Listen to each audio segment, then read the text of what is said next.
Commencer. Alors, merci encore une fois de nous avoir rejoints.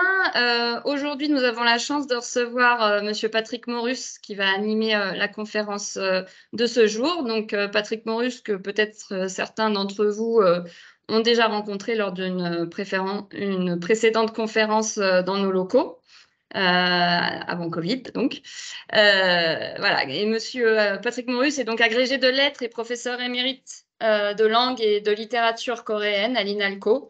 Donc, il connaît un petit peu le sujet. Et donc, c'est un grand connaisseur des trois Corées, Corée du Sud, Corée de Chine et Corée du Nord, pour y avoir vécu et enseigné de nombreuses années. Donc, c'est lui aujourd'hui qui va nous présenter notre prochain voyage en Corée du Sud, qui a rouvert ses frontières depuis un petit moment maintenant. Donc, un pays complexe où se mêle la tradition, mais aussi de plus en plus la technologie de pointe. Et donc, il accompagnera le 15 octobre prochain. C'est un voyage de 17 jours. Toujours en petits groupes de 6 à 12 participants. Voilà, et je rappelle pour débuter que pour ce voyage, il n'y a pas besoin de visa et pas de vaccin exigé non plus. Et bien, tout de suite, je passe la parole à Monsieur Morus. Allez-y. Merci beaucoup. Bonjour à tous, ou rebonjour, puisque nous pouvons enfin reprendre post-Covid ces conférences, présentations. J'ai toujours très peur quand on me présente comme un grand spécialiste, parce qu'il faut pouvoir répondre à toutes les questions. Et ma principale réponse aux questions qu'on me pose, en général, c'est pas mon domaine. C'est un petit peu comme ces gens qu'on vous présente en vous disant, vous allez voir, on va dîner avec machin, il est très drôle. Et on ne rigole pas du tout de la soirée. Néanmoins, je vais essayer de vous intéresser à la Corée, même si vous avez déjà fait 90% des pas en étant là maintenant. Pas de cours d'histoire, pas de 5000 ans d'histoire, pas de Mathusalem, ça ne servira à rien et surtout, ça n'est pas parlant. Je voudrais surtout partir ici maintenant pour vous présenter en même temps notre futur voyage et les problèmes qui se posent à l'heure actuelle en Corée. Il se trouve que, après de très très nombreuses années de vie sur place et tout, j'y suis retourné en novembre dernier. Et à ma grande surprise, j'ai été surpris. Je veux dire par là que j'ai beau savoir que la Corée du Sud, mais les autres aussi, la Corée du Sud est dans un changement absolument perpétuel, encore plus frappant que Taïwan ou Singapour, par exemple, pour ceux qui connaissent. C'est un tel changement perpétuel qu'on est stupéfait de ce que l'on voit, même après un intervalle de quelques mois ou au moins quelques années. Un nommé Hulbert Hulbert, oui, il y a des gens qui s'appellent Hulbert Hulbert, bon, c'est demandé à leurs parents, et a fait un voyage en Corée qui s'appelait que la Corée à l'époque, elle n'était encore même pas japonaise, et a commencé son bouquin en 1902 par Quiconque reviendrait à Séoul après quelques années serait stupéfait par les changements qu'il constaterait. Déjà à l'époque, et je peux vous garantir avec les photos qu'on voit d'époque, moi je n'y étais pas, que c'était un petit village de campagne. Vous imaginez déjà quelle impression cela pouvait donner. Or, qu'est-ce qui peut bien changer dans une ville qui est tentaculaire depuis 30 ans, qui grandit avec gratte-ciel toujours plus haut les uns que les autres depuis 30 ans, qui se bétonne, qui s'est couverte de voitures là aussi depuis 30 ans? Qu'est-ce qu'on peut bien ajouter de plus? Par exemple, mettre les voitures les unes sur les autres, je ne sais pas. Or, les Coréens ont une particularité qui est très très intéressante pour l'industrie et surtout l'industrie de la construction, c'est qu'en gros, tous les 15 ans, on démonte ce qu'on a construit avant et on reconstruit derrière. C'est très bon pour le commerce et pour l'économie. Pour la vie quotidienne, ça peut être un petit peu compliqué et c'est par ça que je voudrais commencer avec vous, parce que je souhaite vous emmener en Corée, parce que c'est un pays totalement passionnant, d'un bout à l'autre. Je ne vais pas vous faire le coup du contraste et du paradoxe, mais c'est un pays totalement passionnant, mais qu'il faut maintenant apprendre à visiter avec des nouvelles lunettes. Vous êtes autour d'explorateurs et donc vous êtes des visiteurs professionnels, si j'ose dire. Vous savez, vous connaissez les techniques. Mais nous avons tous nos vieilles habitudes occidentales, européennes, nos désirs de voyage, les vieux monuments, le calme et autres visites. Or, pour visiter un pays comme la Corée du Sud aujourd'hui, il faut au minimum changer de lunettes et ne pas chercher à contourner ce qui peut éventuellement être un repoussoir quand on le définit sur le papier, comme le bruit, le béton, les voitures. Parce qu'aujourd'hui, c'est non seulement pas ce qu'il faut éviter, mais c'est même ce qu'il faut aller voir. Peut-être parce que c'est notre avenir. Ça ne sera pas à moi de le dire, je ne serai plus là.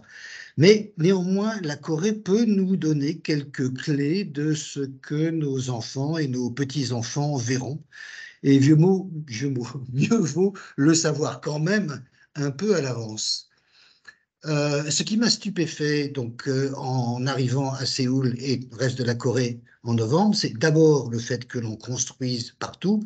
Vous connaissez le front de Seine à Paris sans doute. Eh bien, imaginez que le front de Seine ait déjà été rasé 2 fois et reconstruit 2 fois, pas en mieux, pas nécessairement en plus haut, mais simplement, voilà, on le fait. Ce qui est moderne en Corée, c'est-à-dire ce qui est nouveau, c'est bien. Aucun discours passéiste, même s'il y a la vieille chaumière quelque part, mais aucun discours passéiste. Ce qui est nouveau est merveilleux. C'est excellent aussi pour le commerce. Les gosses, mon fils, j'ai un fils coréen, seraient malheureux comme les pierres s'ils n'avaient pas 3 versions de leur téléphone tous les ans, avec probablement une petite couleur bleue d'un côté, parce qu'il n'y a rien, il n'y a aucun changement. Mais il faut qu'ils changent tout le temps, il faut que ce soit nouveau. Et tout le pays est comme ça. Cela peut rendre la vie quotidienne un petit peu difficile quand on sait que les Coréens du Sud sont au moins 55 millions sur un territoire qui est le quart de la France. 55 millions sur un territoire qui est le quart de la France et qui est... Vous avez une carte tout à fait exacte devant vous, mais attention, ce qui est en vert montre ce qui est cultivable. Ça ne veut pas dire que ce sont des grandes plaines. Trouver un endroit en Corée où on peut faire un tour sur soi-même et voir l'horizon partout, ça n'existe pas.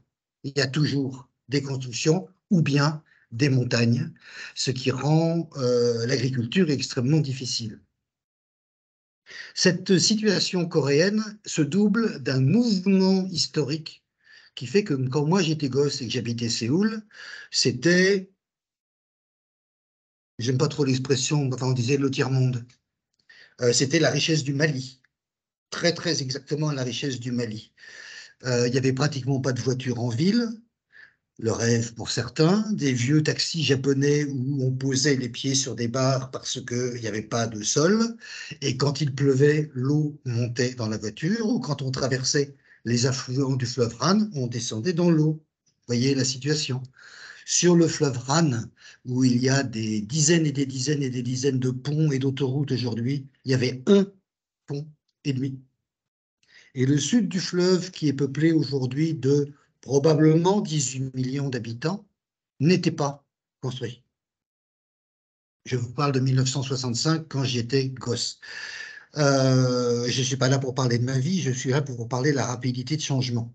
Quand j'y suis retourné 15 ans après pour enseigner, j'étais scié parce que tout le sud du fleuve était une file d'immeubles d'un bout à l'autre sur une trentaine de kilomètres, et ça n'était rien par rapport à ce que c'est devenu depuis. Aujourd'hui, Séoul, c'est une conurbation de au moins 25 millions d'habitants, mais c'est un calcul à minima puisqu'il existe un certain nombre de villes nouvelles autour de Séoul qui ont été englouties depuis très longtemps, mais qui veulent garder leur nom et leur identité. Donc on ne calcule pas encore la, la, la population réelle d'un seul tenant. Vous verrez ça en arrivant à Séoul, où il vous faudra à peu près 1 heure, grâce à des autoroutes dégagées, pour rentrer dans le centre-ville en venant de l'île en face d'Incheon, là où le nouvel aéroport, qui n'est plus nouveau maintenant depuis un certain temps, mais je vieillis, et qui était dans les limbes à l'époque. Mon père était en Corée en 1965 pour faire le plan quinquennal et il était chargé des autoroutes. Et c'est lui qui a dessiné l'autoroute Séoul-Incheon. Pour les plus anciens d'entre nous, c'est là où MacArthur a débarqué pendant la guerre de Corée.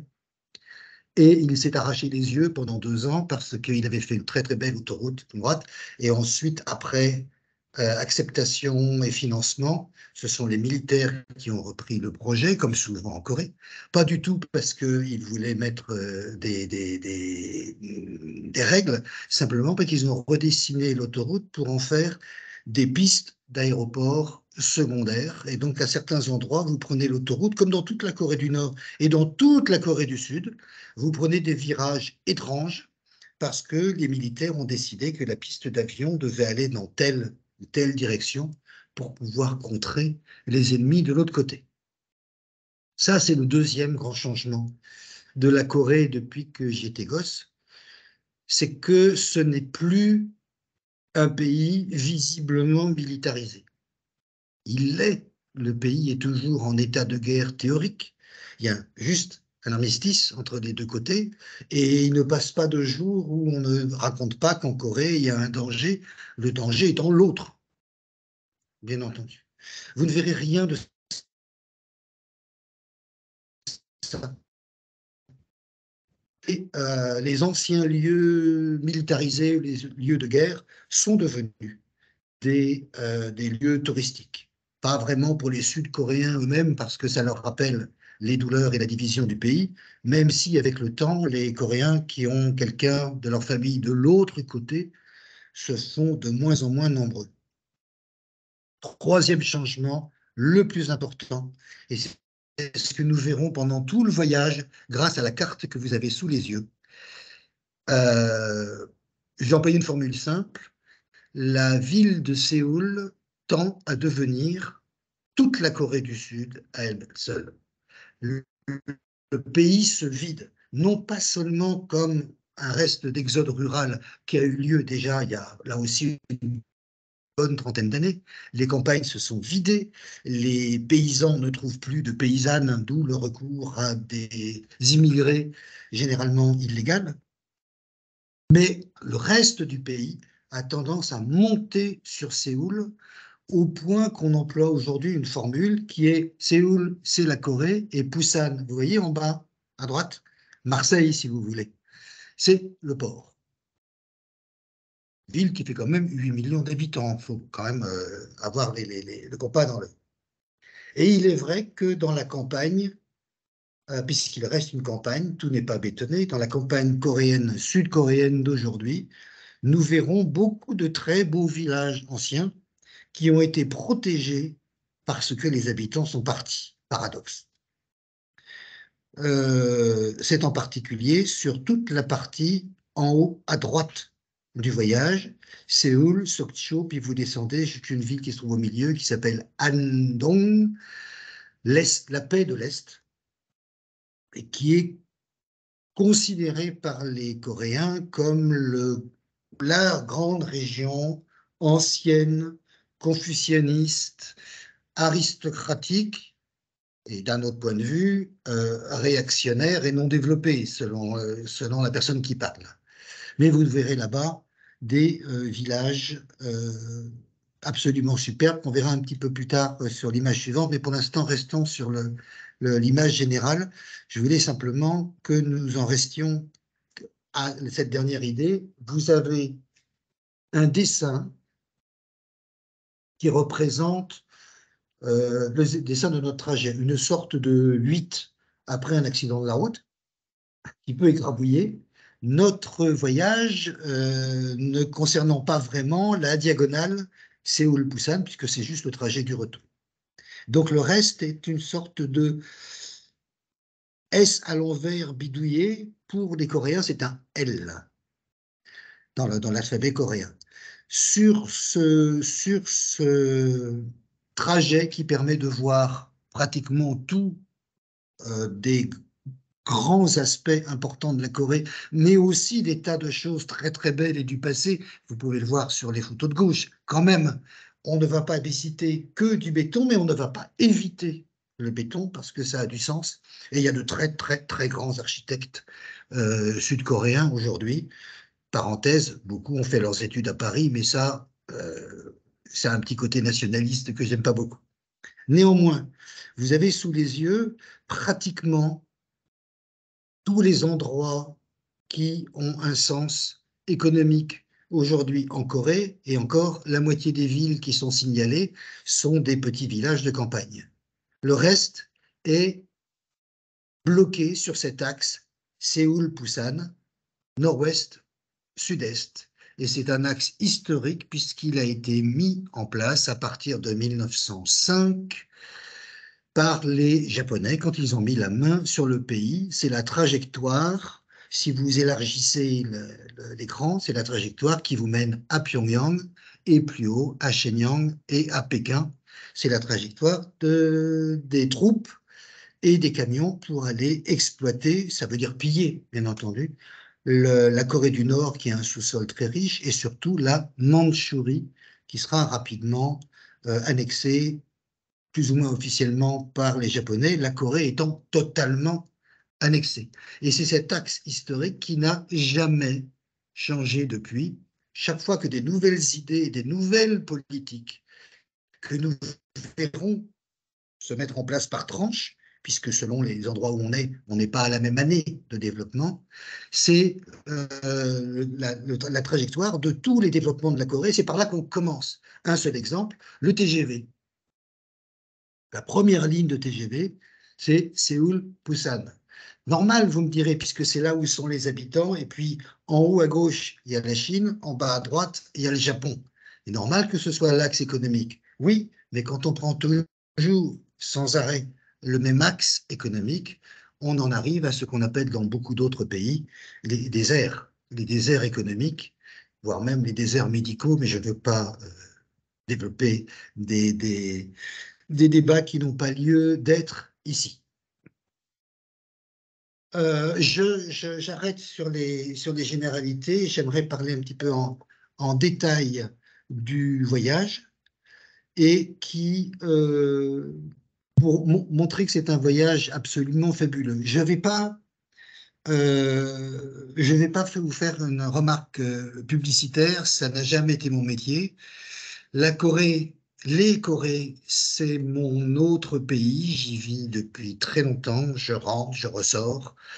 Euh, je traduis du coréen parce que ce que j'aime bien, ça ne s'entend pas aujourd'hui, c'est que ce soit les Coréens qui parlent de la Corée et pas moi. Bon, mais d'accord, on a tous nos faiblesses. Mais c'est un pays qui a une richesse culturelle considérable dont voilà une formule qui va m'être reprochée, dont les Coréens, Nord et Sud, pas de Chine, Nord et Sud, sont de loin les plus mauvais ambassadeurs. Ils ne savent pas parler de leur pays. Ils parlent de leur pays derrière un nationalisme, mais grotesque. 5000 ans d'histoire. Moi, quand j'étais petit à l'école en Corée, le pays il avait 3000 ans d'âge. Quand je suis revenu comme enseignant, on disait 4000. Maintenant, on dit 5000. Peut-être qu'en septembre ou en octobre, ce sera 6000. Mais toujours avec la même certitude qui empêche totalement de penser. Vous ajoutez à ça l'opposition nord-sud, c'est-à-dire moi je suis parfait, toi t'es nul, monstrueux, diabolique et tout, et vous vous rendez compte qu'il y a quantité de débats qui ne peuvent pas avoir lieu. Une seule remarque là aussi, il a fallu attendre 1980 pour que l'histoire soit enseignée en Corée du Sud, c'est-à-dire la fin des deux premières périodes dictatoriales. Il n'y avait pas d'histoire à l'école et à l'université. Ça n'aide pas à former des citoyens. Tout comme au Nord, il n'y a pas, par exemple, il n'y a pas de statistiques accessibles. Comment voulez-vous être citoyen et vous déterminer par rapport à la politique de votre pays si vous ne savez pas qui, où, quand, combien? Et je ne suis pas là pour taper sur eux, je suis là simplement pour vous dire que, comme dans tous les pays, il y a des débats entre Coréens qui sont 1000 fois plus intéressants, et j'en reviens à ma littérature. Les écrivains coréens n'écrivent pas pour nous, ils écrivent pour d'autres Coréens. Et là, ils ne peuvent pas raconter d'histoire ou faire de la propagande, ce n'est pas leur boulot. Ils sont là pour développer une voix personnelle, en écrivant voix avec un X et avec un E aussi, pas dans le même mot, en deux fois différents. Et donc, je vous invite à lire la littérature coréenne, les livres sur la Corée, bon, mais à lire la littérature coréenne qui peut être extrêmement intéressante. Je vais vous lire un petit bout d'un texte, si vous me permettez, et comme vous ne pouvez pas répondre, ben voilà, tant pis pour vous, vous êtes des prisonniers littéraires. Un auteur qui s'appelle Lee Dong-ha, qui était un auteur très jeune quand je l'ai rencontré, donc qui est maintenant aussi vieux que moi, et qui a beaucoup écrit sur l'urbanisation. Et l'urbanisation en Corée, c'est toujours deux choses. Ce qu'il y a de mieux parce que c'est moderne, et en même temps l'enfer. C'est pas nouveau, hein. Relisez Baudelaire. Ça, c'est quand je suis gentil, je dis relisez Baudelaire. Sinon, je dis lisez Baudelaire, mais je ne vais pas me fâcher avec vous. Relisez Baudelaire, c'est déjà ça. Mais aussi le roman populaire et tout le monde. C'est l'histoire. Alors, c'est Séoul, enfer, c'est-à-dire Séoul qui est la coupable de l'explosion d'un couple. C'est pas elle qui est méchante. C'est pas lui qui revient toujours bourré comme les maris et tout. Ça, il y a plein d'autres textes qui le racontent, mais c'est pas ça du tout. C'est Séoul immeuble, la République des immeubles, a dit quelqu'un, qui va faire exploser un couple parce que pour l'une, c'est le paradis du shopping, du jogging, de l'aérobic, et pour l'autre, c'est pas vraiment l'enfer en lui-même, mais c'est la disparition du village et de la campagne. Les relations d'autrefois n'existent plus. Et il rentre chez lui un soir en taxi pour se rendre compte que sa femme est partie, mais ça fait des jours que ça va mal. Et il refuse de discuter avec le chauffeur de taxi, qui est une faute grave en Corée. On parle avec son chauffeur de taxi.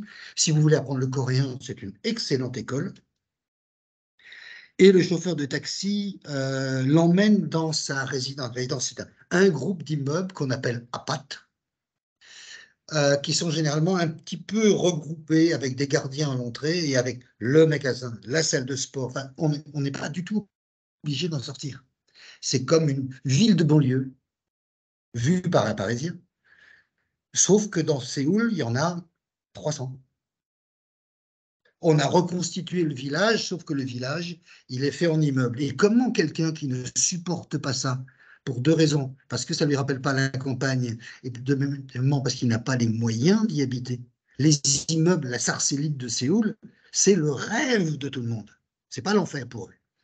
Et donc le chauffeur de taxi, que le client oblige à aller jusque chez lui alors qu'il voulait rester à la porte et trouver un autre client, se met à monologuer et lui dit, en regardant l'immeuble, un homme vit au-dessus d'un homme. Au-dessus de lui vit un autre homme. Au-dessus de celui-là, encore un homme. En pénétrant à l'intérieur du grand immeuble d'appartements, le chauffeur de taxi s'était mis à murmurer. Ça vraiment. Appeler ça des habitations pour les hommes.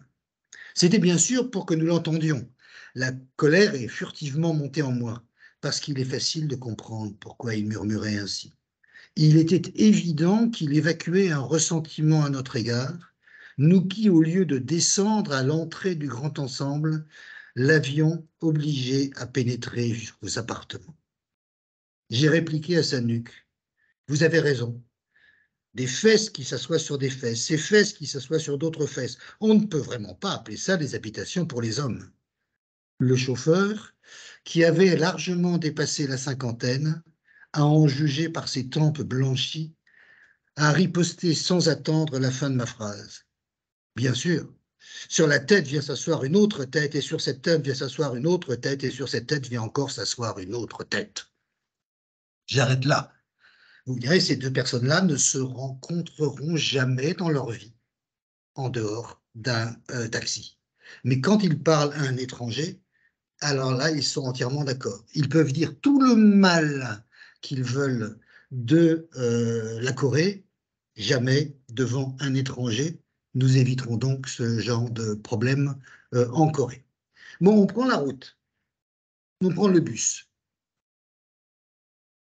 Une fois sorti de Séoul, parce que ça peut être un petit peu long, mais en même temps, c'est extrêmement intéressant parce que la sortie de Séoul, en gros, toutes les 10 minutes, on prend 3-4 ans d'âge, c'est-à-dire que on retourne vers le passé. Plus on est dans le centre, plus c'est moderne. On ne garde pas les anciens bâtiments. Et plus on part en banlieue, moins ça s'est vite reconstruit. Donc sortir de Séoul, c'est voyager dans le temps. Et ça peut être tout à fait passionnant. Il ne faut pas non plus que ça dure 15 jours de voyage, mais ça ne durera pas 15 jours de voyage. Nous partons vers l'Est, ce qui nous permettra très très rapidement de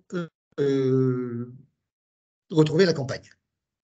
La Corée du Sud, mais la Corée du Nord encore plus maintenant, est un pays extraordinairement régionalisé et régionaliste. C'est-à-dire qu'en dehors du nationalisme général qu'on nous oppose à nous, eux ont un régionalisme qui est au moins aussi brutal et aussi terrifiant entre eux. La Corée s'appelle elle-même le pays des 8. Alors, on disait provinces à l'époque, divisées aujourd'hui en 16 pour des raisons administratives, mais les particularismes sont extrêmement grands. Il y a des gens qui arrivent de province et qui ne trouvent de boulot à Séoul que chez un patron de leur province. Vous imaginez? Et les plaisanteries que beaucoup d'entre nous ne feraient plus, n'oseraient plus faire sur les Auvergnats ou les Corses, supposés être ceci ou cela, et ce qui est totalement idiot, on le sait, ça a cours en Corée tout le temps, et c'est très très fort. Et bien entendu, les provinces les plus développées ont un regard très méprisant sur les autres, mais c'est essentiellement en bas à droite et en bas à gauche, en bas à l'est et en bas à l'ouest, que le conflit est le plus fort. Vous avez la ville de Busan, qui est la ville d'où viennent quasiment tous les dictateurs de la Corée du Sud, et la ville de Gwangju, là-bas, en bas à gauche, la ville de Gwangju, d'où viennent à peu près toutes les victimes de tous les dictateurs de la Corée, ce qui fait un certain passif. En 900, je ne veux pas dire de bêtises, mais je crois que c'est 954, c'est pas tout à fait hier, la nouvelle dynastie coréenne, Koryo, a fait une sorte de constitution qui prévoyait que les habitants de cette région-là étaient interdits de tout travail dans la fonction publique, pour être anachronique. Et cet interdit a duré jusqu'à l'élection du président Kim Dae-jung il y a 20 ans. C'est-à-dire que pendant 1000 ans, on a dit aux gens de cette province, dehors, enfin restez chez vous. C'était aussi, bien entendu, les régions d'exil. Et vous le devinez, c'est par cette région-là, la même chose en Corée du Nord, tout à l'autre bout, c'est aussi dans ces régions que les pensées étrangers, pensées ER, étrangers, avec des ismes, sont entrés, les religions, bouddhisme, christianisme et les idées politiques, anarchisme, communisme, et même aussi certaines formes de libéralisme, quand c'était pas du jour pendant l'occupation japonaise. C'est dans ces régions-là que ces idées se sont forgées, où elles ont été réprimées. C'est là aussi où les maquis communistes ont duré le plus longtemps après la fin de la guerre de Corée, qui s'est bloquée à la frontière actuelle en 51. Les hostilités se sont arrêtées en 53. Et les derniers maquis ont été écrasés dans la région du temple de Songwon que vous voyez en bas. Je vous raconterai les histoires là-bas, en 1958. Donc nous irons à l'est. Et puis nous descendrons lentement le long de la côte, qui est tout à fait intéressante, qui est sous-peuplée maintenant, qui a été longtemps, elle aussi, ostracisée parce qu'on pensait que les espions nord-coréens arrivaient tout le temps par là, alors qu'il y avait autant de pêcheurs sud-coréens qui passaient au nord illégalement.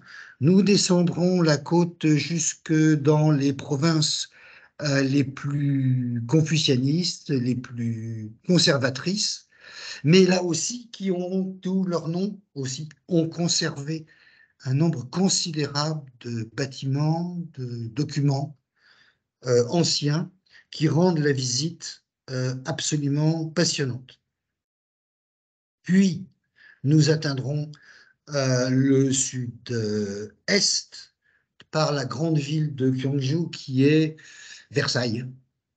Bon, toutes les analogies sont à côté de la plaque, mais c'est l'ancienne capitale de l'époque des Trois Royaumes, avant que la capitale ne monte à Séoul. Et elle a succédé à une capitale qui est du côté nord-coréen aujourd'hui. C'est une ville absolument passionnante et qui a eu une chance extraordinaire, c'est qu'elle n'a été développée touristiquement qu'au début de la folie de l'urbanisation et de l'exode rural, et donc ses habitants sont partis. Au lieu de développer un grand truc bétonné, et on a construit dans le coin une sorte de ville-village, enfin ce sont des hôtels au bord d'un lac artificiel, ce qui fait que le tourisme est en dehors de la ville de Gyeongju, qui a été merveilleusement conservée. Et on trouve dans cette région des dizaines de temples et de bas-reliefs bouddhistes dans la montagne qui rendent la visite extraordinaire. C'est là où j'allais en vacances avec mon fils quand on était petit, et c'est un souvenir, il était petit, et c'est extraordinaire de passer 15 jours, 3 semaines dans une auberge, et autour de l'auberge, quand vous regardez par la fenêtre, vous êtes dans les tumulus, les tumuli pour les puristes, vous êtes dans les tumulus anciens qui n'ont pas encore été ouverts, tellement il y en a des centaines et des centaines. Mais il faudra bien en partir un jour et rejoindre le cœur spirituel, il y a des temples partout, hein, le cœur spirituel de ce pays que vous avez en haut à gauche. Alors, ça ne se voit pas tellement sur la photo, mais il faut bien en choisir une. Le temple qui s'appelle Reinsa. Il y a plusieurs interprétations. En tout cas, c'est l'humanité au-dessus de la mer. C'est une des interprétations parce que ça dépend comment on l'écrit en chinois. C'est un temple que vous avez alors pile au milieu du sud, à côté de la grande ville de Daegu.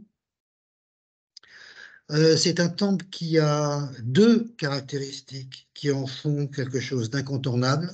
D'abord, sa taille, le fait qu'il ait toujours été en usage, qu'il ait beaucoup servi, y compris pendant les guerres, qu'il a un passé de résistance anti-japonaise, etc. Vous entendrez 100 fois ça pendant le voyage, donc je ne vais pas le refaire. Et surtout, c'est lui qui a hébergé ou qui héberge les 80 000 plaques xylographiques.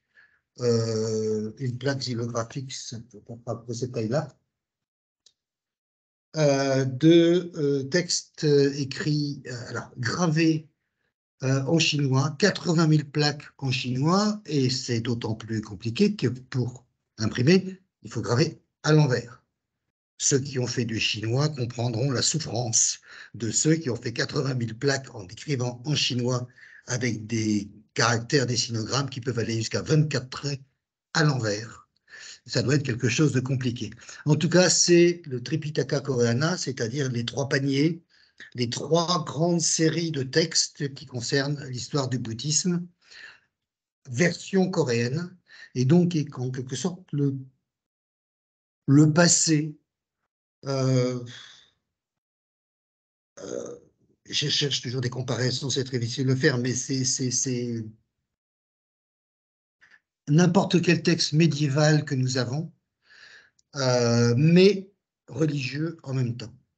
Et vous pouvez les voir là-dedans. Et le grand intérêt pour ceux d'entre vous qui adorent l'archéologie, c'est que vous pourrez avoir accès, non pas à les prendre à la main, mais accès à ces plaques xylographiques dans des bâtiments qui ont été conçus il y a des siècles et des siècles de façon extraordinaire pour qu'ils soient protégés. C'est-à-dire qu'il y a un système d'aération qui a été pensé avant toute pensée scientifique. D'ailleurs, le dictateur Park Chung-hee, qui voulait faire le malin, a décidé, il y a 30 ans, de construire un bâtiment moderne pour pouvoir les présenter et faire de la Corée un pays moderne. Il a fallu 3 ans pour que les plaques commencent à pourrir. Et donc, on a abandonné rapidement ce genre de plaisanterie. Je ne vais pas faire le guide touristique. Le voyage se développe lui-même et vous le verrez sur les photos. Dès que nous sortirons de Séoul, après 1 heure de cours, donc, dès que nous sortirons de Séoul, vous verrez quantité de villes, villages, comme celle qui est en bas à gauche sur la photo. Ça ne se dit pas Jeonju, ça se dit Cheonju, mais la Corée du Sud a changé 4 fois de transcription et se fâche quand on n'écrit pas comme eux. Donc ils sont tout seuls à écrire comme ça, mais officiellement on est tenu de le faire. C'est une très grande ville et pourtant la plupart des quartiers des villes coréennes ressemblent étonnamment à cette photo. Alors là franchement elle est superbe, tellement elle est vraie et représentative. La prochaine fois que je fais un bouquin sur la Corée, je prendrai cette photo-là parce qu'elle est beaucoup, beaucoup plus représentative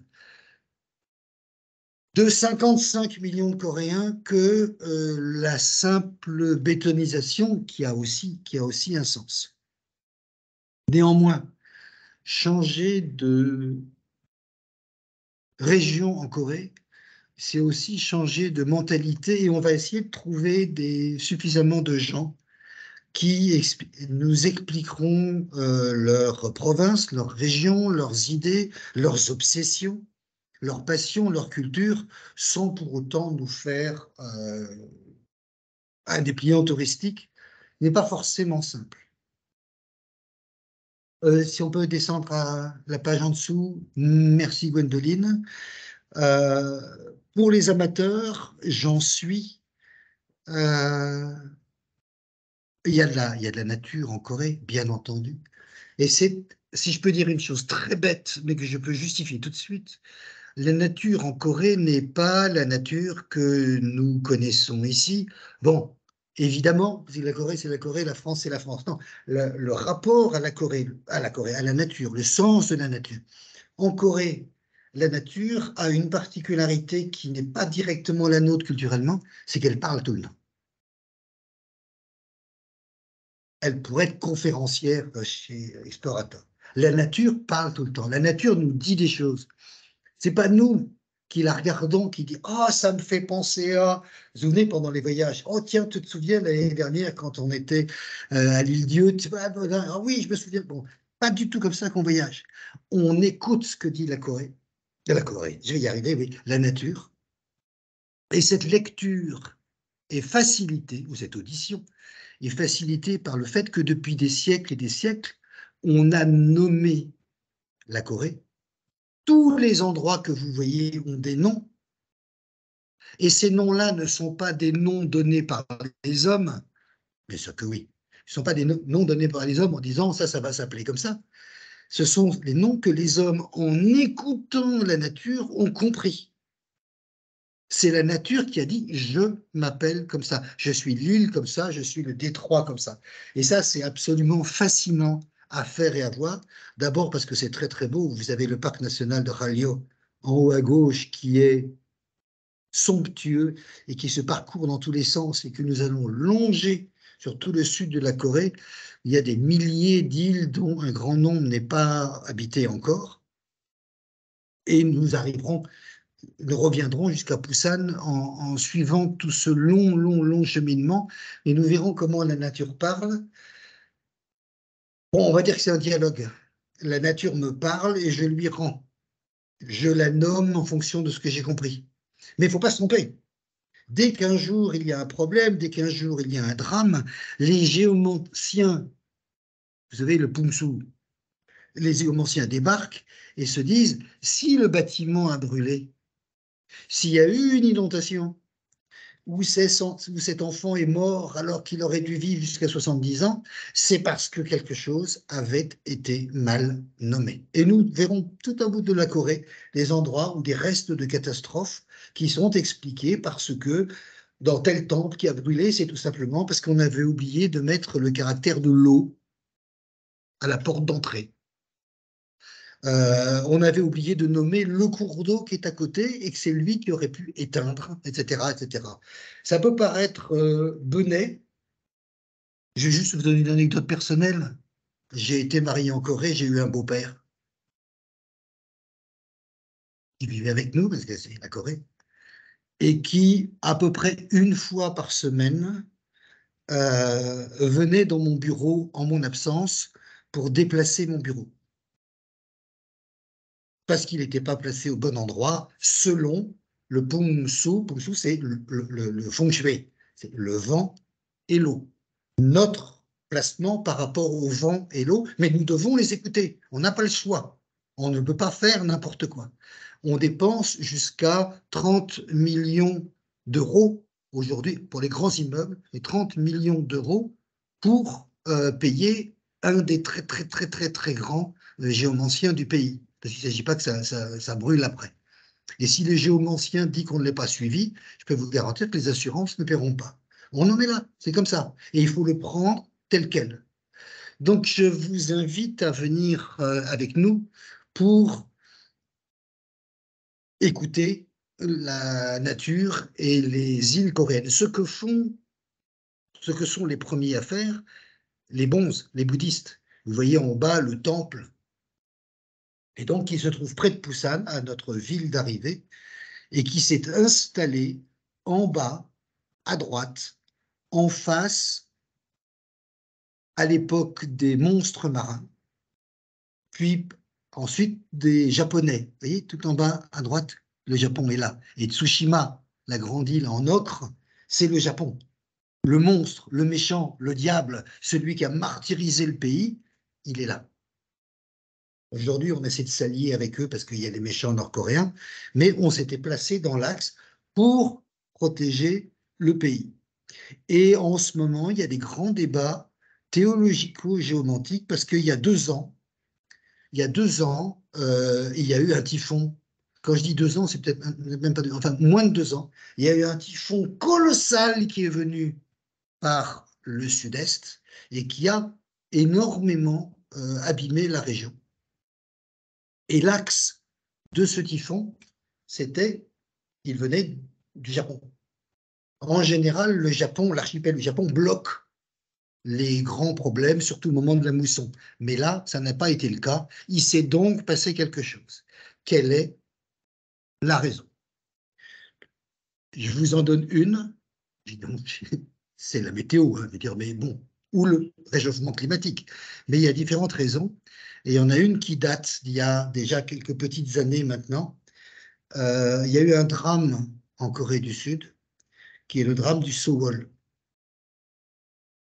Si vous regardez votre carte en bas à gauche, vous allez vers le sud à partir du temple Songwon jusqu'à la mer. Il y a un très beau port qui vous emmène à l'île de Jeju-do, donc la grande île au sud. Jeju-si, c'est l'île de Jeju-do. Et c'est un endroit où on emmène très souvent les gosses en classe de mer, où on les emmène voir la province. Et il y a quelques années, un ferry a fait naufrage en vue de la rade. Il venait juste de partir et il a commencé à couler en vue de la rade. Excusez-moi, c'est une histoire qui est... Bon. Les parents disaient au revoir aux enfants.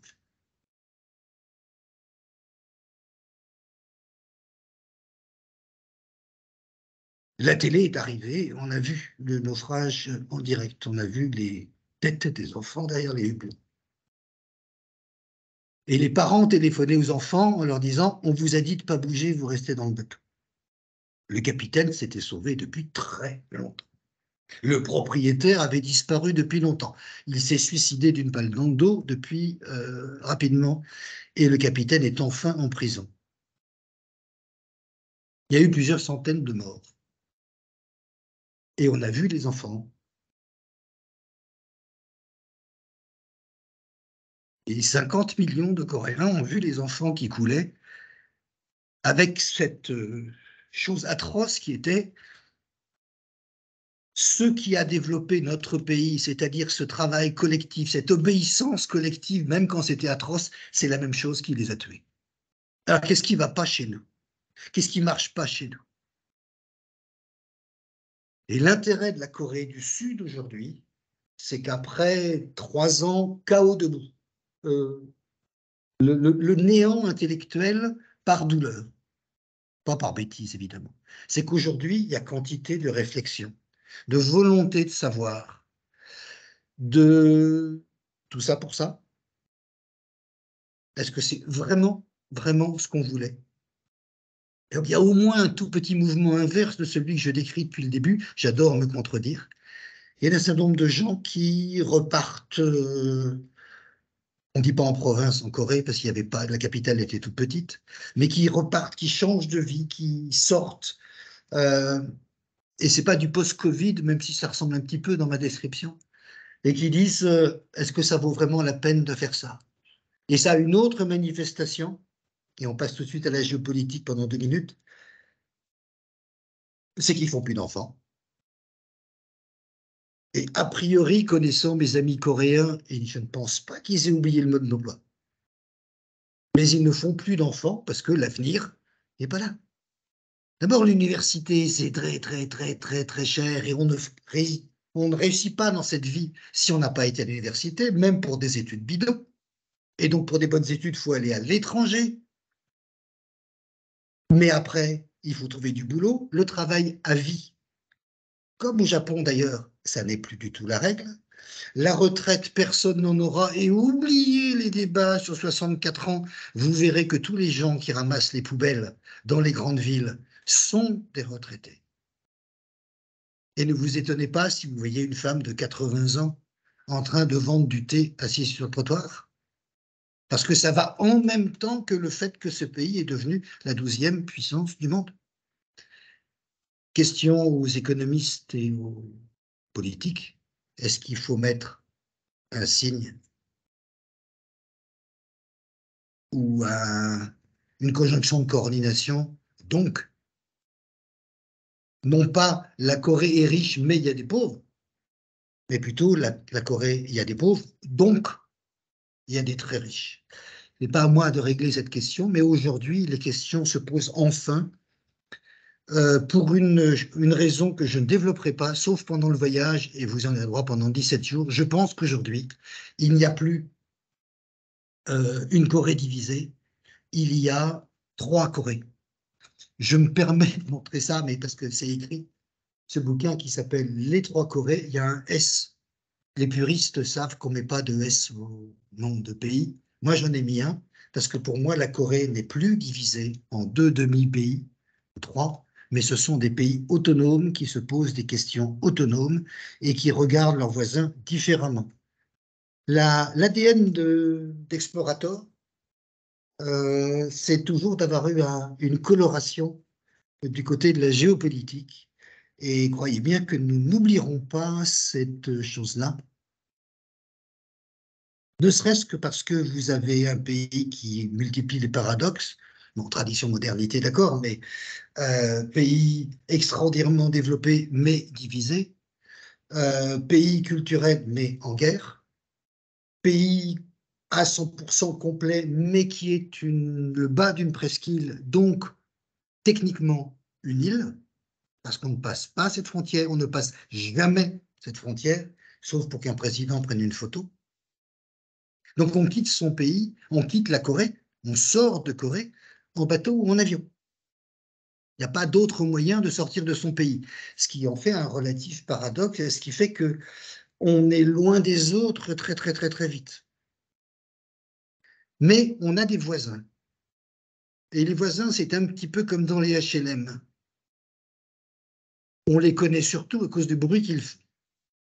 Et nos amis, nos chers voisins, avec lesquels nous avons tous eu des relations d'amitié sincères, toi chez toi, moi chez moi, mais aussi des relations de guerre.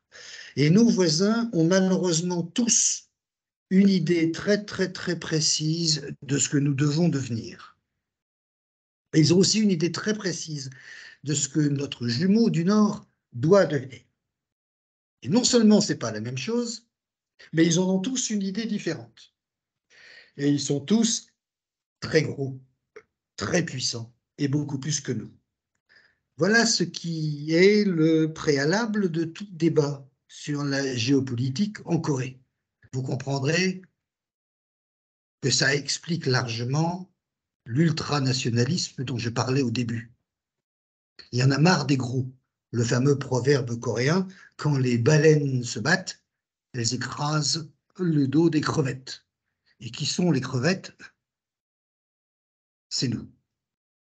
Donc ces grands voisins sont extrêmement envahissants. Et la réponse sud-coréenne a été jusqu'à maintenant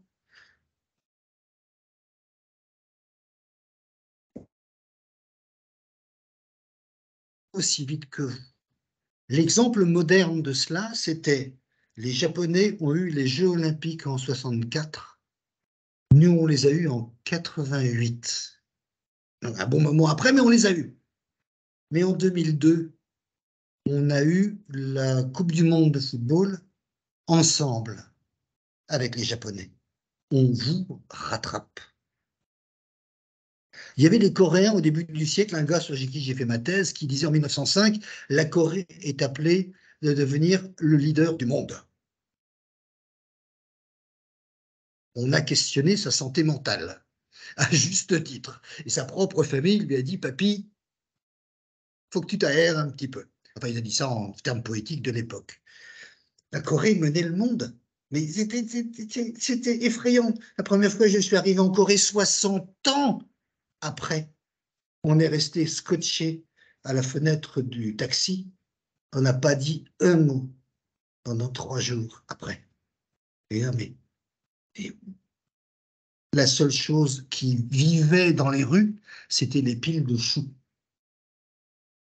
Vous avez vu les gratte-ciel sur les photos tout à l'heure? C'est le même endroit. Et beaucoup plus vite que les autres. Sauf que le Séoul, depuis, a coulé. Et que le prix à payer est maintenant insupportable, inadmissible. Ce qui fait en même temps que la tolérance des Coréens de toute espèce, des 3 Corées, aux pressions étrangères devient de plus en plus faible. Elle n'a jamais été très forte, mais aujourd'hui, ça n'est plus possible. On ne peut plus faire des Coréens ce que l'on voulait.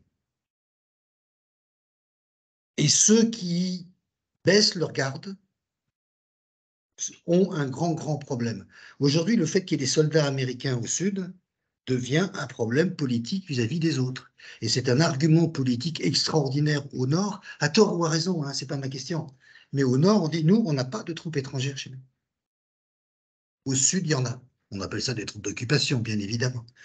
D'où les querelles sur le nucléaire et autres, dont on ne vous parlera pas énormément en Corée. Je vous parlerai de la Corée du Nord. Je répondrai à vos questions sur la Corée du Nord, même si vous voulez. J'espère que nous pourrons préparer un voyage Corée du Nord ou bien les 2 ou 3 Corées assez rapidement. Mais en Corée du Sud, il est très rare qu'on m'en parle maintenant. Mes amis de 30 ans, comme on dit, parce qu'ils sont polis et qu'ils veulent savoir ce que je fais, aussi parce que j'ai des informations qui peuvent être intéressantes. Mais il y a 20 ans que je n'ai pas parlé avec un diplomate français sur la question, qui n'y vont pas. Même chose en Corée du Sud, ça ne les intéresse pas, ce n'est pas un sujet de conversation. Quand j'invite à dîner les copains de mon fils, qui a 25 ans, ils s'en fichent totalement. Et ceux qui ne s'en fichent pas gardent l'ancien discours. Mon fils, pendant très longtemps, n'a pas voulu venir, il n'est toujours pas venu, avec moi en Corée du Nord, il a le droit. Et au début, il ne voulait pas parce qu'il avait peur. C'est ce qu'on lui a dit à l'école. Puis après, il ne voulait pas y aller parce que en Corée du Nord, il n'y a pas de jeux vidéo. Ce qui est plus vrai exactement. Je termine là-dessus. Vous avez, je ne vous vois pas, hein, mais vous avez sans doute des enfants et des petits-enfants qui savent ce que c'est que la vague coréenne, la K-pop, les jeux vidéo coréens, le cinéma coréen, on verra tout ça. Petite dose, hein, parce qu'il faut que le guide puisse survivre lui-même, il a une santé mentale. Mais mon propre fils étant chanteur de K-pop, je suis bien obligé de vous faire entendre ça. On pourra regarder, on pourra mettre ça à 2 minutes chaque fois dans le bus pour se réveiller le matin. Mais ça fait partie de ce pays, c'est-à-dire que la grande réponse à la question qu'est-ce qui ne va pas chez nous a comme réponse, non pas c'est telle ou telle raison, parce que ça ne marche pas, la raison, elle est horrible. Mais c'est tout n'est pas si mauvais. La preuve, c'est que notre culture se répand aujourd'hui dans le monde entier. Les gosses du monde entier ne rêvent que de culture coréenne. Les départements de coréens sont envahis d'étudiants qui viennent à cause de la K-pop et qui héritent pour cela du mépris des universitaires. J'arrête là pour le moment. Mais ça aussi, il faut le voir. Je veux dire, s'il y a des choses que vous n'aimez pas dans les voyages, à savoir la musique pop et le béton, il faut tenir compte du fait qu'il faudra quand même se demander pourquoi ce pays l'a voulu, en a tellement voulu. Pourquoi le béton est une réponse à la colonisation? C'est pas évident. Pourquoi la K-pop est une réponse à l'américanisation, alors que s'il y a quelque chose d'américanisé, c'est bien ça. Même la langue utilisée. Donc tous ces paradoxes seront intéressants à voir. Nous avons un grand L à suivre sur la Corée. Contrairement aux vieilles habitudes, ça c'est un truc technique, j'utilise les trajets en bus pour chaque fois expliquer un point de la Corée. Comme vous avez vu, je suis un petit peu bavard. Et donc vous aurez Radio Explorator tous les jours dans le bus. Si vous avez des questions, je, je répondrai à la moitié d'entre elles très volontiers, les autres, je serai incompétent. Merci à vous. Merci Patrick Morus. Effectivement, on aurait pu faire au minimum 1 heure de plus, développer tout ça, mais il faut s'en garder un peu pour le voyage. Et c'est passionnant. Donc, allez-y, si vous avez des questions, que ce soit aussi bien d'ordre technique que concernant le voyage ou sur le programme, vous pouvez nous écrire. La conférence a été enregistrée, donc si vous avez également besoin de la visionner une seconde fois, elle sera disponible sur notre chaîne YouTube d'ici quelques jours. Vous recevrez un email pour cela. Alors, est-ce qu'il y a des questions qui arrivent? Donc, pour le moment, non. À savoir, donc, pour ceux qui se posent la question, pour la Corée du Nord, pour le moment, on attend la réouverture des frontières. C'est le dernier pays qui a encore ses frontières fermées suite au Covid, mais on espère que ça se rouvrira rapidement dans les prochains mois et qu'on pourra effectivement reprendre le très beau circuit qu'on avait et qui a déjà été accompagné par Patrick. Donc voilà. Sans problème. On vous tiendra au courant. Il faut le préciser, il faut le préciser. Ça devrait rouvrir très vite. Et, et on n'a jamais eu de problème là-bas. Les seuls problèmes qui arrivent en voyage sont les problèmes médicaux. C'est tout. Mais comme vous le savez, il faut emporter ses médicaments. C'est tout. Voilà. Bon, mais apparemment, vous avez été très complet. Il n'y a pas de questions. N'hésitez pas, hein, je veux dire, Ou alors, vous avez même on le était droit de me timide. contredire, surtout s'il y a des anciens qui reviennent sur des lieux du crime. Alors, ça y est, ça commence un petit peu à arriver. Étonné de tant de gaspillage en cassant des bâtiments pour refaire plus moderne, alors que les Coréens sont sensibles à la nature. C'est vrai que c'est un contraste.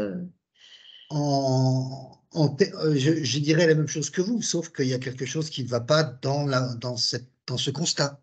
C'est le nôtre. Reconstruire tout le temps parce que le moderne, c'est une merveille, et se plaindre de ce qui arrive à la nature, mais là, les yeux vous le diront. une manif parce qu'on a mis un parking à la place d'un petit bois parce qu'on voulait avoir un parking plus près de chez soi et tout, c'est impensable en Corée. C'est impensable. Les écologistes, enfin voilà, le mot arrive tout juste, ils s'arrachent les cheveux s'il en reste. Ils s'arrachent les cheveux comme il en reste. C'est comme, je vais les comparer à d'autres, que c'est souvent les mêmes, des féministes. Alors, je n'entre pas dans les débats de tel ou tel féministe, mais les femmes qui se disent, dans une société aussi machiste, comment on fait les mecs qui rentrent bourrés tous les soirs?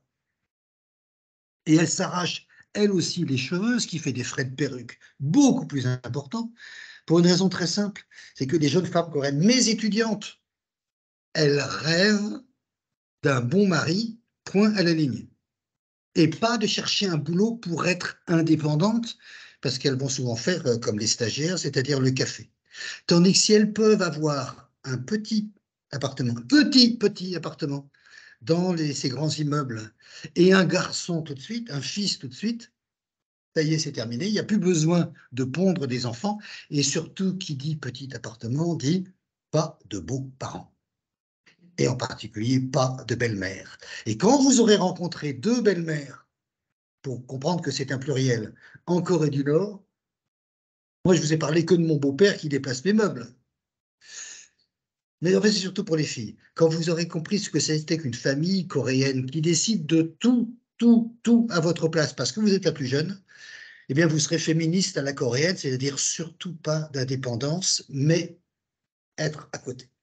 Quant à l'écologie, oui, il y a quantité de choses qui se font. Il y a eu un maire à Séoul qui est devenu un président fashoïde, mais bon, hein, qui a le premier cassé le béton. Vous imaginez. Il y avait des kokatoro, des autoroutes urbaines en hauteur. Bonjour les riverains. Aucun riverain n'a jamais protesté. L'autoroute devant chez moi, la valeur de mon appartement augmente. Ouais, on change de monde, hein. On change de monde. Vous imaginez le boucan que fait une autoroute urbaine, là. Je double le prix de mon appartement. Et quand il s'est agi de le détruire, il y a eu des hurlements absolument épouvantables, surtout qu'on a remis à la place un ancien cours d'eau. Là, c'était totalement écolo. Et comment la ville s'en est-elle sortie? Elle a racheté la plupart des petits commerces qui étaient là, qu'on a déplacés, parce qu'eux, ils étaient ruinés, et on a mis à la place des grands immeubles de grandes entreprises qui, elles, s'en fichaient complètement. Mais c'est un problème. Vous mettez un arbre à la place d'une place de stationnement en Corée, et vous n'êtes pas réélu. Il y a des ordres de priorité qui sont différents. Les mêmes iront grimper dans les montagnes autour, on appelle ça faire de l'alpinisme. Iront grimper dans les collinettes autour de Séoul pour remplir des bidons d'eau dans les sources d'eau pure et propre et naturelle. Je ne mets pas ma main à couper. Mais pour le reste du temps, vive les parkings, vive les voitures, vive les 2 heures d'embouteillage aller-retour, parce que c'est un signe extérieur de modernité. Je suis un moderne. Je suis celui que la Corée a fabriqué et qui fabrique la Corée. Et Ça donc, se fait cela pas en pourrait fait. être au détriment de la protection de l'environnement à l'avenir. Je ne sais pas si je peux avoir une opinion. Dire, comment est-ce qu'on regagne? Protéger, oui. Là, il faut regagner. Or, reconquérir en Corée, c'est faire un immeuble à la place d'un autre. Alors, je veux bien qu'on vende des immeubles en disant on est sans CO2, sans machin, sans truc, pour ceux qui croient à ce genre de choses. Je ne dis pas qu'il ne faut pas, mais je veux dire, comme publicité, quand même, on peut gober des choses plus crédibles. Mais comment est-ce qu'on fait pour débétonner un pays? Ils ne font plus d'enfants. On est descendu à un 0,7 ou un truc comme ça. Il n'y a pas d'équivalent dans le monde. Les Japonais sont des fous à côté alors la population s'écroule. On ne sait pas quoi faire des vieux, on n'a plus d'enfants, et on continue à construire. Il y a là une logique à chercher, qu'on va gratouiller, chercher pendant le voyage. On va poser des tas de questions, on va rencontrer des tas de gens, qu'on va interroger là-dessus, et certains d'entre eux n'essaieront pas de nous vendre le dépliant touristique. Alors, regardez ce que c'est bien. Il y a une Corée autre que celle du dépliant de la vente d'appartements neufs avant la construction. Vous voyez ces beaux trucs là avec des petits jardins comme ça, un petit jet d'eau au milieu, les enfants sur des tricycles qui s'amusent, qui rigolent. Il y a des endroits où ça existe. À Séoul, encore qu'à Séoul, il y a un nombre de petits parcs dans ces immeubles, des jardins pour enfants absolument faramineux. Je passais mon temps quand il était petit avec mon fils assis à la petite siège sur le, quand on faisait le vélo, à passer d'un truc à l'autre et dans Séoul Nord, tous les, allez, 300 mètres, il y avait un square pour enfants avec terrain de jeu et tout et tout. C'est tout à fait extraordinaire. Et donc, quand ce que nos villes à nous interdisent, c'est-à-dire des trucs pour enfants et tout, sont prévus par les cités béton coréennes, il y a, comment dire, vous y êtes bien. Et comme chaque petit quartier essaie de reproduire la vie du village d'autrefois, l'intérieur et l'extérieur, c'est pas dedans et dehors, c'est votre quartier. Quand les femmes sortent faire leurs courses, elles sortent en des tenues absolument ahurissantes, les chaussons roses, la robe de chambre, les bigoudis dans la tête et tout. Personne ne fait ça en Corée, c'est une honte. Mais chez vous, ça va. Et ça, c'est chez vous. Ça ne pose strictement aucun problème. Donc, il faut se mettre en tête un certain nombre de déterminations, de règles, la plupart de ces règles étant non dites, parce que c'est évident pour un Coréen.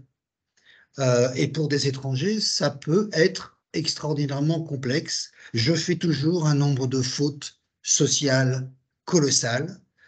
Mon nez, qui veut dire je suis étranger, j'ai le droit de faire des fautes, m'aide beaucoup. Mon âge me permet de faire des fautes parce qu'on ne contredit pas un vieux. Il faut bien que ça serve, hein, quand même. Faut bien que ça serve.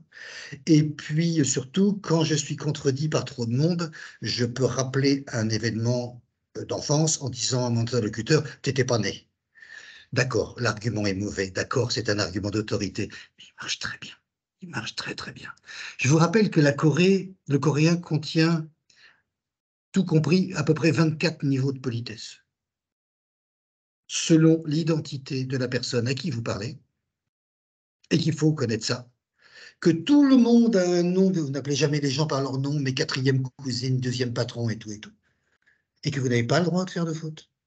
Il y a des tas de choses que vous ne pouvez pas faire, fumer devant lui, boire devant l'autre, tourner le dos, bref, avec 24 niveaux de politesse. Je peux vous le dire, même les Coréens se trompent tout le temps. Même qu'il y a une façon, en gros, il y a une grammaire pour les femmes, parce qu'elles étaient à l'extérieur. Dans leur monde de femmes, elles n'avaient pas besoin de parler aux hommes de façon complexe. On se trompe tout le temps. Et ça sert pour maintenir les gens. J'ai toujours pensé que, j'ai jamais compris pourquoi la Corée avait eu des dictateurs, parce que ils ont une grammaire dictatoriale que ça aurait dû les dispenser des militaires. Quelqu'un a demandé, a posé une question sur les bouquins. Alors, très, très impersonnellement, je vous renvoie à mes trois Corées. Ça, c'est un peu de la géopolitique, mais je parle beaucoup de développement du pays et de cette thèse des trois Corées différentes. Vous ne trouverez pas ça parce qu'il se trouve qu'il est réédité aujourd'hui. C'est le seul de mes bouquins qui se soit vendu. Ma maman est contente. Lisez la littérature. Nord et Sud, parce que j'ai commencé à en publier. Ça fait 35 ans que je publie de la littérature chez Actes Sud. Donc on doit avoir 80 bouquins à peu près, y compris du Nord. S'il y a un auteur que je conseille aujourd'hui, c'est lui, il s'appelle Chon Myung-wan. Retenez le titre, c'est Une famille à l'ancienne. Ce sont des auteurs qui, on ne pense plus à la Corée du Nord, on en parle, mais eux, ils sont au sud. Ils n'ont plus ces vieux problèmes de parler de la Corée du Nord, de la dictature et tout. Ils parlent d'autre chose. Et ils ont enfin un œil critique sur leur pays. Et lui et les autres quinquas ou quadragénaires ont une imagination totalement débordante. Famille à l'ancienne, ça veut dire une famille tarée. Ils sont tous plus mauvais les uns que les autres. Et à 50 ans, ils retournent habiter chez maman parce qu'ils ont raté leur vie. Alors, il y a un escroc, il y a une fille de bar et il y a le plus mauvais metteur en scène de films porno du monde. Pour qu'un Coréen aujourd'hui arrive à raconter une histoire comme celle-là, c'est que ça y est. Et donc, il y en a aussi pour lesquels le Séoul est un petit peu passé. Question linguistique, oui, il y a une grande évolution. Il y a deux façons. D'abord, les formes de politesse, on ne les utilise pas en ne finissant jamais ces phrases, parce que le verbe est à la fin, et la politesse, c'est dans la terminaison du verbe, comme fait, faites. Hein. Et la terminaison du verbe contient tous les niveaux de politesse plus ou moins importants et tout et tout. Mais si vous laissez votre phrase en suspens, alors la réunion c'est... Ah, vous finissez pas. Comment il va, monsieur? Et vous ne précisez pas et vous en tirez. Si vous êtes coréen, il n'y a pas de problème. Si vous êtes étranger, vous attendez le verbe à la fin de la phrase pour la comprendre et vous êtes complètement largué. C'est assez compliqué. Deuxième chose, merci les femmes. Parce que pendant 5 siècles, les types qui savaient écrire se sont gargarisés à écrire en chinois comme la Chine et comme Confucius, et ils n'ont pas utilisé leur alphabet, 24 lettres, génial, absolument génial, chez eux. Donc comme ils ne s'en servaient pas, les femmes s'en sont servies. Et pendant 5 siècles, il y a eu une littérature coréenne en coréen, écrite par les femmes ou par les hommes de façon anonyme, pendant que les hommes écrivaient de la poésie en chinois. À tel point que le mot aujourd'hui pour dire roman, ce sont les petits écrits. En gros, ça pourrait se traduire par etc. C'est ce qu'écrivaient les autres, c'est ce qu'écrivaient les femmes. L'alphabet, c'est appelé alphabet féminin. C'est vous dire le mépris, et populaire aussi, c'était toujours en même temps. Le mépris absolu qu'on avait pour ça. Et il a fallu attendre le XXe siècle pour que les hommes, les modernes et les dépassés, rattrapés par les autres, se disent, mais si on veut avoir un lecteur dans ce pays, on arrivera. N'oubliez pas qu'il a fallu attendre 1960, hier pour moi, pour avoir la première génération d'écrivains qui sortaient de l'école où ils ont eu des cours en coréen par des Coréens. Avant, c'était un bougui-boulga de japonais, de chinois et tout. Pour qu'un Coréen parle coréen avec des Coréens et écrive en coréen, c'était, oui, comme les grands-parents en France. Arrière-grands-parents, non, non, ça, ils étaient déjà japonais, tout ce qu'on veut. C'est absolument hier. C'est pas la guerre de 14. C'est après la guerre mondiale. Ça change complètement la vision du monde. Mais comme les femmes n'avaient pas à écrire pour la hiérarchie, elles écrivaient avec une ou deux formes. Ils sont extrêmement impolis à l'extérieur, mais qui faisant en sorte que d'abord, les femmes, c'est quand même la moitié du ciel, comme disait Mao, même plus, et qu'elles sont rentrées dans toutes les professions et que le développement économique de la Corée a exigé qu'on emploie des femmes partout. Ben, les femmes, elles sont arrivées avec leur langue et alors les complexités que les Coréens, les hommes coréens aimaient utiliser, ben, ça se faisait entre eux, en haut, dans des milieux dans lesquels personne n'allait jamais. Et du coup, aujourd'hui, la forme analogique, la forme sur laquelle tout se réunit, en coréen, c'est la forme féminine, pas au nord. Au nord, c'est la forme polie, mais elle est aussi analogique. C'est-à-dire, le coréen, c'est extraordinairement simplifié, mais pas quand vous écrivez, pas quand vous lisez, etc. Mais ça s'est simplifié sur la forme des femmes au sud et sur la forme des hommes au nord.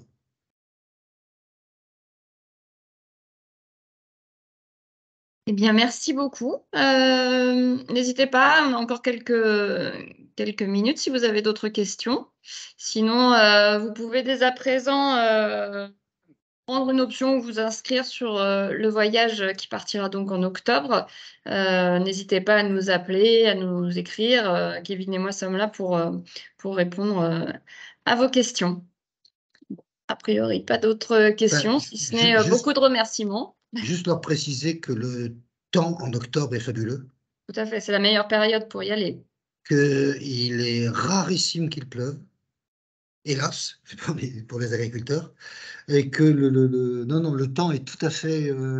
l'été est tellement chaud qu'on est très très content de voyager en octobre, qu'il n'y a pas de problème à cette époque-là, que vous ne serez pas agressé par les moustiques, pas de maladies locales. Donc je vous ai dit, vos médicaments locaux, vos matériaux féminins favoris, parce que vous ne trouverez pas vos tailles là-bas sur place. Et si vous avez vraiment des médicaments en vous, prenez-les parce que les doses en Corée du Sud ne sont pas les vôtres. Donc, quand vous irez dans une pharmacie où vous pourrez obtenir le médicament, il ne vous conviendra pas. On a une dernière question. Octobre, Conseillez-vous octobre, le rouge. octobre ou Ou novembre? Octobre. octobre. Voilà. Sinon, on aurait fait le départ en novembre, mais c'est vraiment Selon la meilleure période. quand on descendra à la Corée, vous verrez le rougeoiement des arbres à un étage différent selon le fait que vous montiez. Et ça, c'est autant célébré que ça l'est au Japon, bien évidemment. Et alors, ces jours-là, la campagne est totalement bloquée. Enfin, je veux dire, pour aller dans les monts Sorak, là, tout de suite à l'est en sortant de Séoul, on peut mettre une journée entière pour faire 200 km, deux voitures ultra polluantes qui vont voir le rougeoiement des arbres. Paradoxe coréen. Eh Au bien, plaisir de vous merci. emmener. Tout à fait, oui, ça donne envie. Moi, je veux bien partir avec vous. Tu sais comment on s'inscrit, c'est pas encore plus simple. Eh bien, voilà, je sais quoi faire cet après-midi. Bon, eh bien, merci à tous. Merci Patrick Morus. Et puis, à bientôt pour une prochaine conférence. Au revoir.